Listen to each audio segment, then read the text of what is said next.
We'll be sharing our announcements like normal on our weekly email newsletter, but for those who like to hear things as well as read them, here are the announcements for this week. We're excited to announce that we are adding Whittier UMC to our charge. They're a small church in Silva, and so the main change that will happen for us is that we'll be shifting our Sunday school time and a little bit with our Sunday mornings as I go to preach at both locations. But we're excited to be a part of this extended church family here in Western North Carolina in this way. We will have to have a called charge conference in order for us to approve the change in pastoral compensation that comes along with this. And that called charge conference will be on Sunday, June 14th, so not next Sunday, but the Sunday after, at 2 p.m. If you're on church council, you've already heard about this, and I hope that you're able to join us via Zoom or in person if you don't have a stable internet connection and the phone options don't work for you. If you're not on the church council, you are welcome to attend if you want, because charge conference is open to all. But that will be on Sunday, June 14th at 2 p.m. And if you have to join us in the fellowship hall, please bring a mask.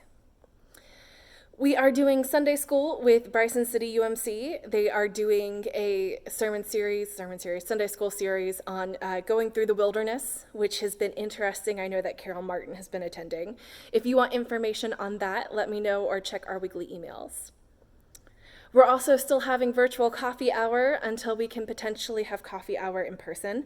After church, starting at 12 o'clock on Sunday afternoons. The link for that is in our weekly emails, and if you need access to that, let me know and I'll connect you. We just sit and talk with each other. It's nice.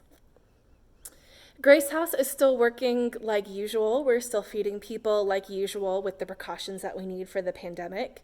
If you want to donate to Grace House in order to keep this ministry going, or if you would like to help volunteer at Grace House, I think we're pretty good on volunteers, but if you find that you have it in your heart to volunteer, let me know.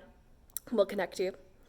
We also have a garden growing at the church with the help of Carol and Chris and Tony and Tessie and Alisanne. And we will need people to continue to help us tend that garden as it goes throughout the season and help us to figure out how we're going to water it back in the corner that it's at. So if you would like to help out with the garden, it's not going to be a huge commitment. It might just be stopping by to check and make sure that the plants have the water they need. Let me know. If you are capable of sewing masks, we're collecting masks for Vecinos and for the migrant workers that are coming in. They'll be coming in for the different seasons and as well as the Christmas tree harvest in the fall. And we have every reason to expect that there might be another peak in the virus. And so they want to make sure they have the masks needed to keep these people safe. If you would like to sew a mask, let me know and I'll give you any of the specifications that you might need. And last but certainly not least, we need your offerings and your tithes in this time as we do in any other time. We know that it's difficult to remember because you're not coming into church every week.